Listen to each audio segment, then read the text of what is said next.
Okay, in today's demonstration, I'm going to do a couple of things. First, I'm going to begin with using leftover dried paint on my Gelli Plate as part of my next print. So this is leftover, and then before class started, I put a stencil down, and then with my favorite tool, the makeup sponge, I just kind of dabbed on this pattern and then let this paint dry. Now, if you're impatient, the makeup sponge is great because you can get a really thin layer of paint, and then you can just fan it till it's dry. If you're really impatient, you can put a piece of paper down and blot up some of that paint.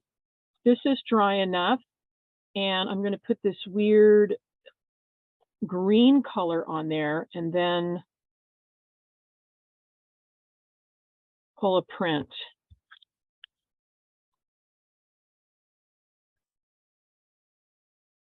A little transparent. See how that comes out.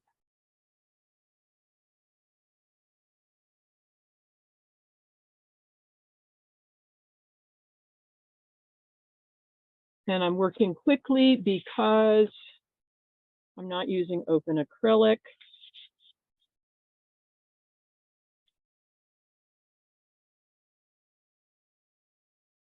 Nice to keep a piece of paper off to the side to roll off that excess paint. That might even become a piece of art.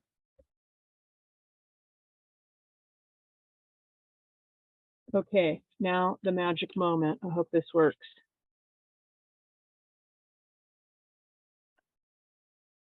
Looks like it is. So it gives a distressed look.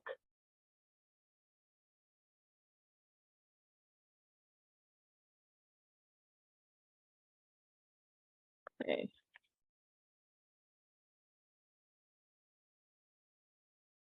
Okay, so there's all the old paint. There's some of the stencil work that I did. Some of the paper ripped up a little bit.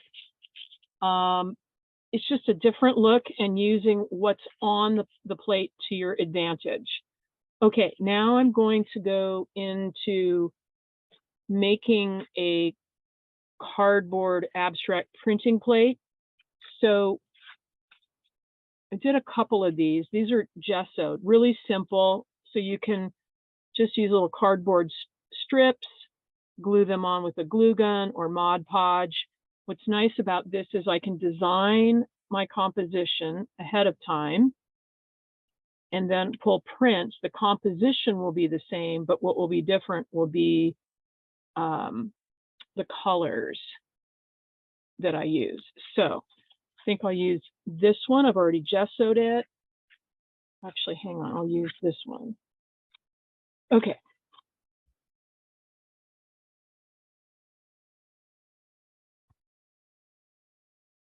And I am going to do this in a super non-fussy manner, which means I'm just going to blob some of this paint on there. So that's my high flow acrylic, which is going to bead up and give an interesting distressed effect. And then I'm going to use some gold metallic. I'm going to mix it right there on the plate. You can already see some of that paint beading up. A little thick in there, so I'm going to roll some of that off, pick some more up.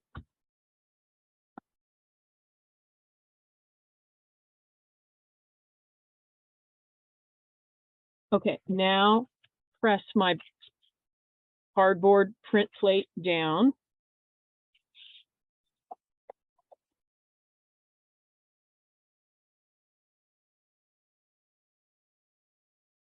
Okay, so this will start absorbing paint. Let's see what happens over here.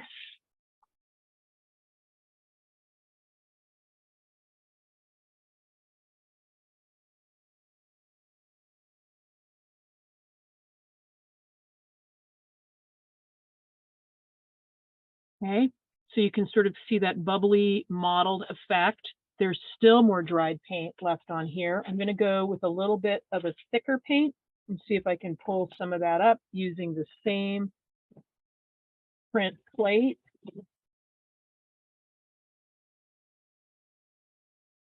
Again, non-fussy manner. I'm just rolling. In this case, I'm just going to roll it right there onto the Gelli plate.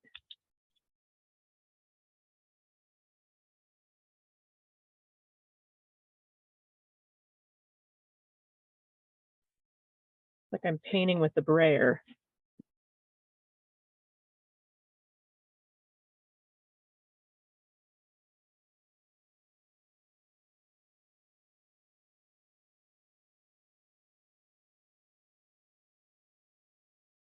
So as the paint builds up, to me, it gets a little bit more interesting.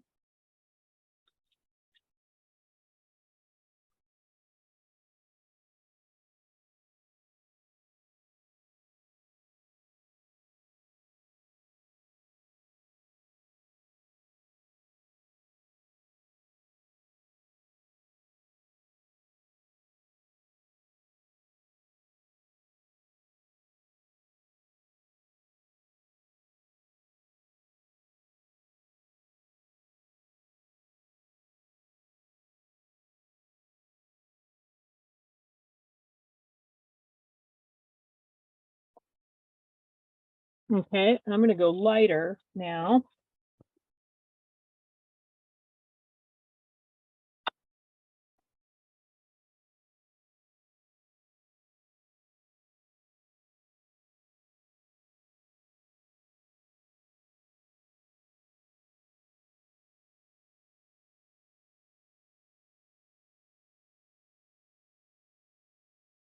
Okay, so that was a fluid acrylic. Now I'm going to add a little bit, if I can get this thing open.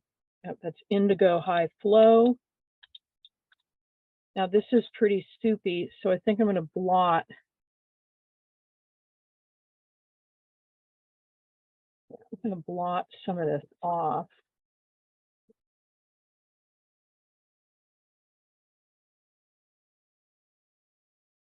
Blotted too much off. Okay. But that's interesting.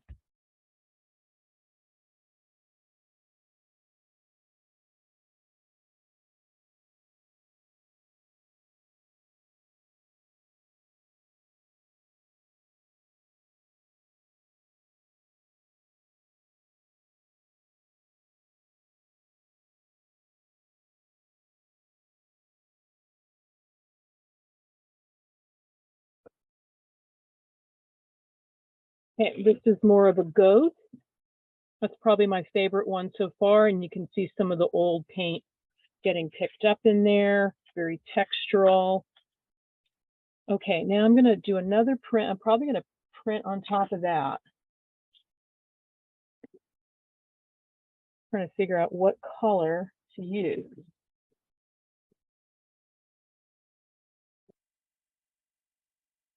To go with this super pale violet, almost white.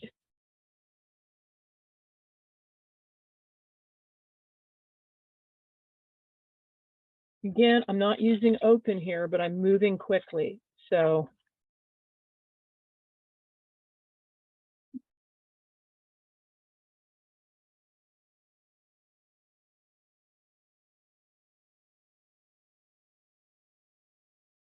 pressing down firmly. Okay, there we go. Now let's see what happens when I go on here.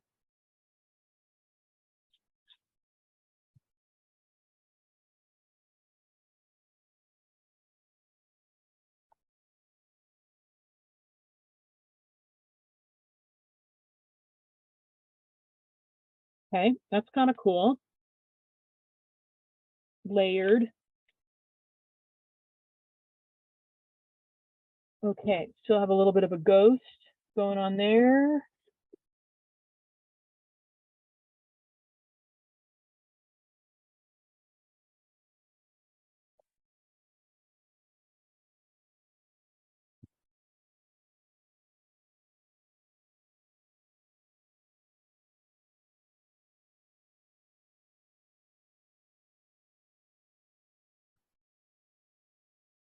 Okay, I've been going this way. I'm going to try rotate it the other way.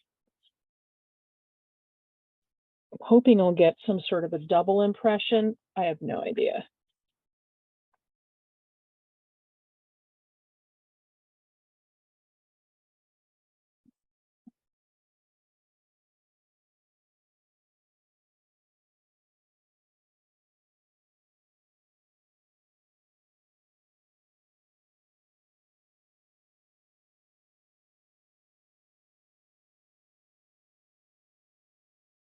Okay, not sure I see the first print. Little hints of it here and there.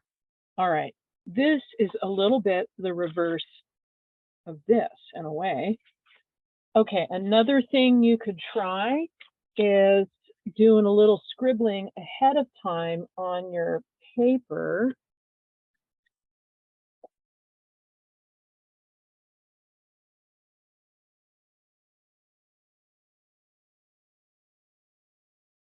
Something of a finer line, and then when I print, hopefully some of that'll show through. I'm going to go back to this Titan Pale Violet because I'm hoping to get a transparency.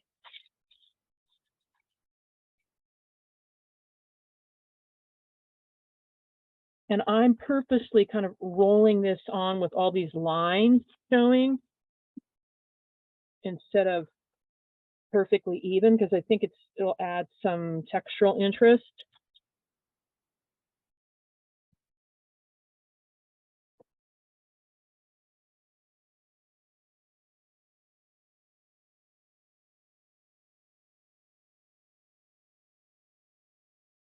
This may be too light to see on this paper. We'll see. A brown paper probably would have worked better. It's actually kind of interesting, but you can see the transparency showing through it. I'm going to do one more layer with another light color and print on top again.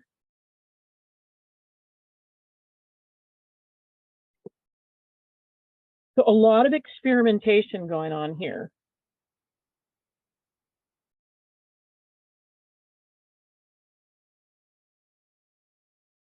I'm purposely using the edge of this sprayer to put in some marks.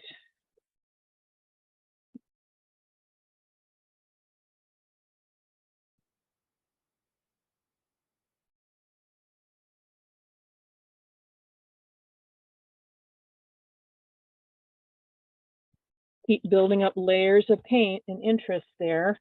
All right, put my print down again. And I'm just using a stack of cheap drawing paper that's about the same size as my Gelli Plate.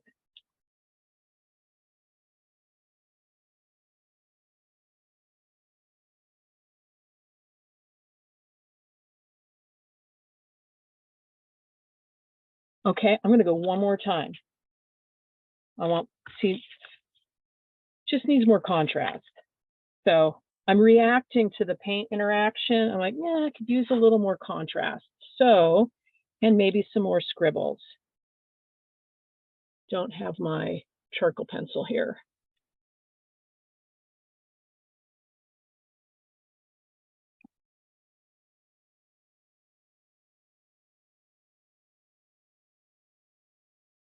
Back to my high flow.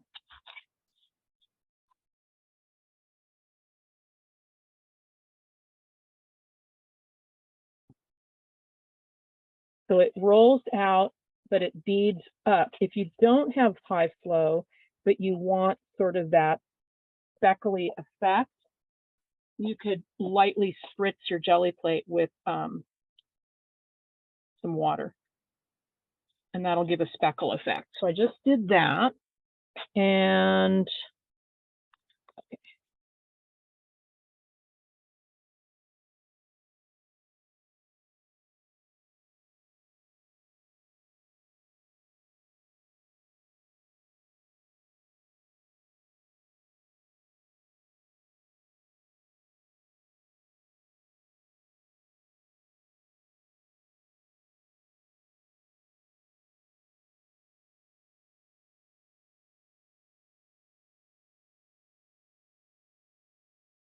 Okay, it's not as interesting as I thought it might be, okay? But I have all these different studies.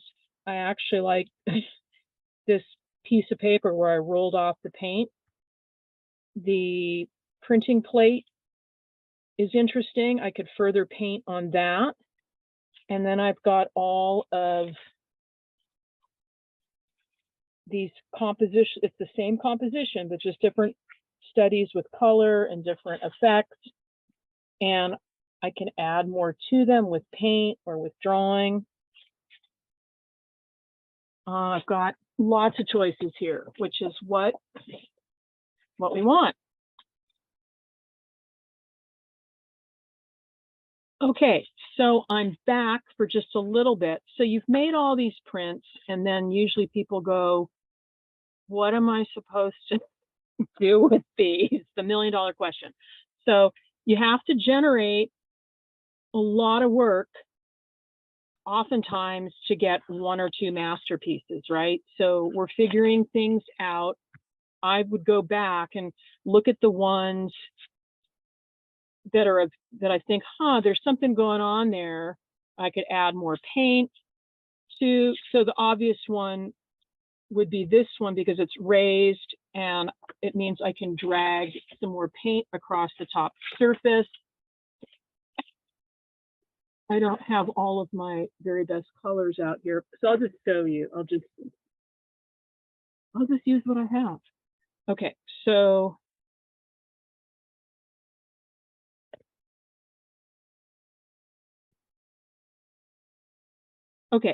when you have this print plate and it's raised, it's a great opportunity to just do some dry brushing on there.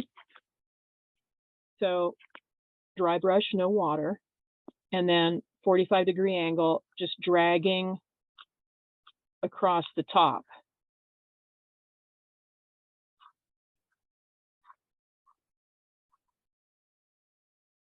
And also glob thicker impasto.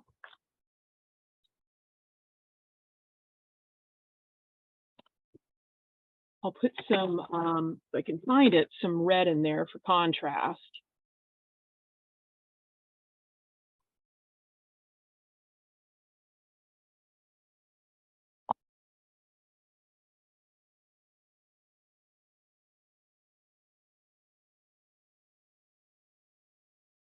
So you can see how quickly that changes the look of the piece.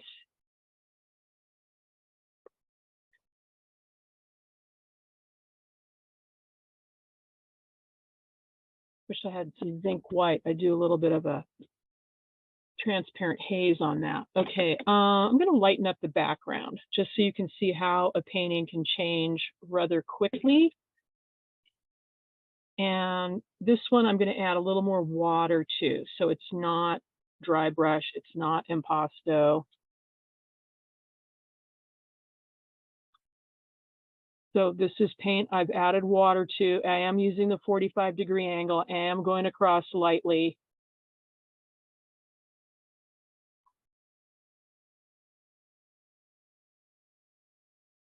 So that underpainting is there, but I'm pushing it back. I'm sort of reducing the contrast.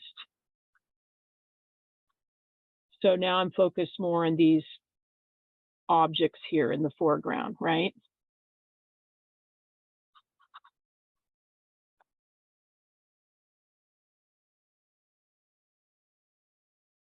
Okay, so that's one idea. All right, to add more paint. This one, I don't have my charcoal pencil here. To me, these are perfect opportunities for adding some finer line too.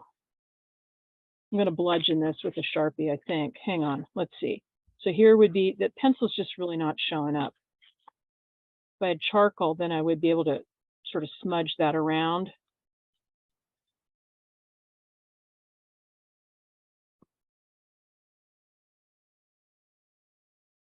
Now, let's see, I'm going to go on top of that.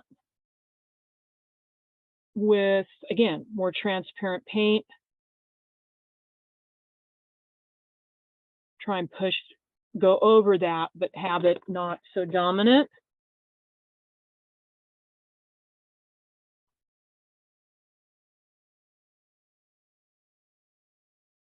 Still pretty dominant. It's a Sharpie for you.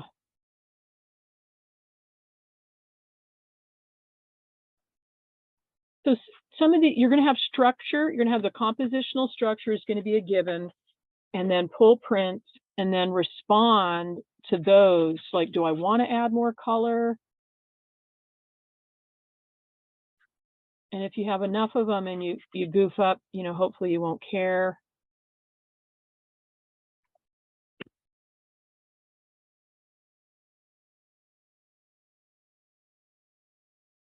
Okay, this one I'm going the opposite.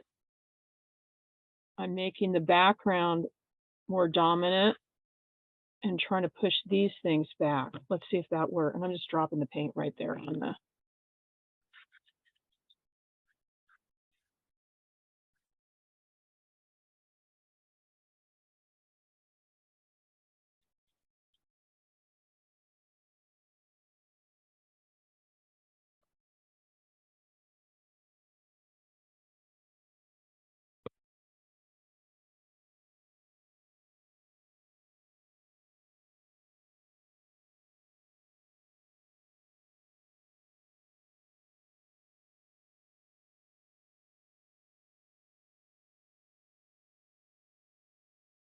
And I didn't change the colors too much on this. Kept with that neutral and that indigo.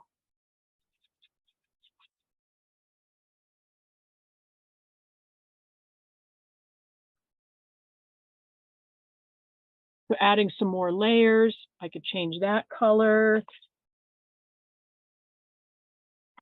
This is probably my favorite, so I'm kind of holding off on doing anything with that. I would want to go get my charcoal pencil so that when I paint it on there, it might bleed a little bit.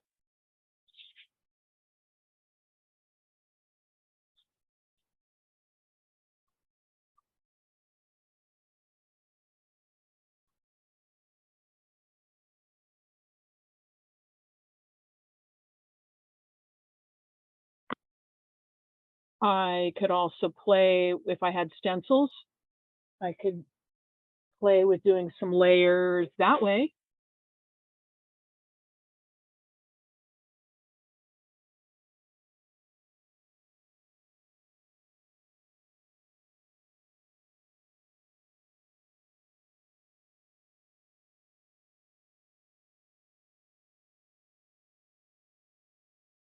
Okay, that's getting a little more interesting to me now, actually.